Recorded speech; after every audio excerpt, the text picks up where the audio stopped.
ancient system of discovering the facts and measurements and astronomical calculation by yoga, meditation, and this system.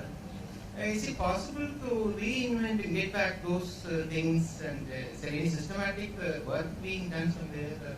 So, that was achieved through meditation, through sadhana, through,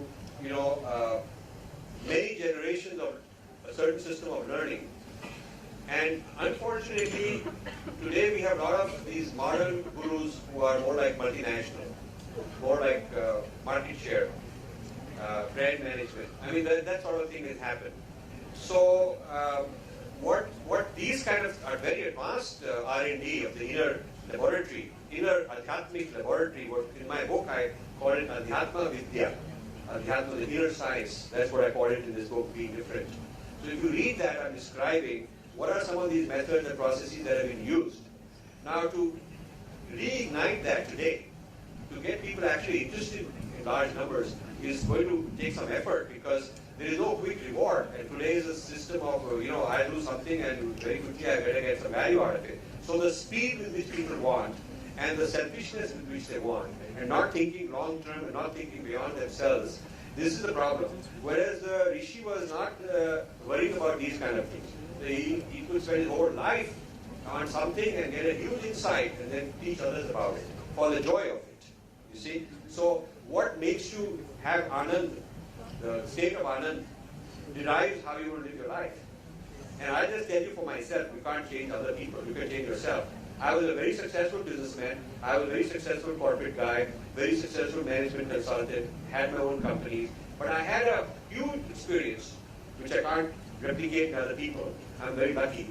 And at the age of 44, I decided I'd give up all that and reinvent myself and discover and explore and spend my time doing all these things that I'm doing, which most people can't make any sense of why someone would be spending his life doing that. I keep getting people telling me, why are you doing all this? Why aren't you going out making money and doing the other things that normal people do? So this is a kind of a calling and a passion. And if you have it, you have it. If you don't have it, that's the way life is. So we, for some reason, there was a time when Adi Shankara was the genius of his age. Today, a person of that kind born, they would want to put him in some other profession. Today's Adi Shankara would be encouraged to be the criteria of success, the criteria of what society would recognize you for, would not be the same. Today it would be like he has to become one of the big industrial guys in Mumbai or somewhere and become a big shot or something like that. And how many private jets he has and those kind of things. So our criteria of success has become muddled up. So we are not channeling the brightest people, brightest brains to do this kind of adhyatmic research like we were once upon a time. Once upon a time, I close with this, I don't know how much time we have, but I close with this remark. You guys know the idea of capital. You know what capital is. So after all, you're in business, you know capital. But in our system, the notion of capital was called varna. It later became distorted as caste, but I don't think of caste as something by birth. Do not. That's separate. Varna, different from caste, is individual potential, your aptitude, which is your individual aptitude, and nothing to do with your parents. And the idea was that there is three kinds of capital, this kind of potential. So there is financial capital, economic capital, which you guys are aware of, which would be Vaishya. The Vaishya is a business type of person, and that person maximizes financial and economic capital. Somebody in trading, somebody in industry, that sort of thing. And then there is Brahmin, which is intellectual capital.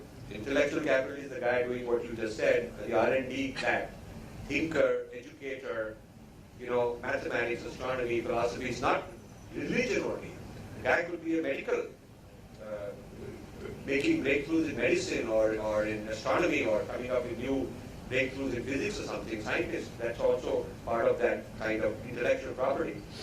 And then the third is Kshatriya, which is governance, power, political, all the levels of government, federal, state, municipal, military, courts, laws, judges, people who are taught management, governance in that sense.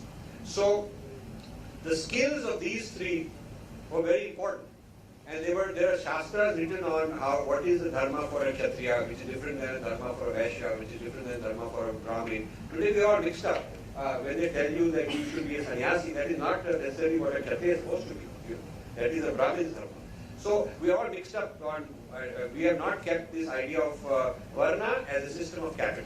That's something topic you guys should take up. Varna as a system of capital. And figure out what are the qualities of each of these three kinds of capital, and how we lost it. And a good society is supposed to have all three in balance. You're supposed to have good amount of wealth producing. You're supposed to have a good amount of power, governance, politics, regulations, that kind of a thing. And you're supposed to have a good amount of free creative thinkers churning the pot and coming up with breakthroughs like Adi Shankara did and many others did, like Buddha did, that sort of thing. Today we kind of become second grade in all this. So we can't, in isolation, create a nation of wealth and say we are a superpower when we don't have intellectual capital and when we don't know how to govern ourselves because we are corrupt. We have to have all three. Thank you very much.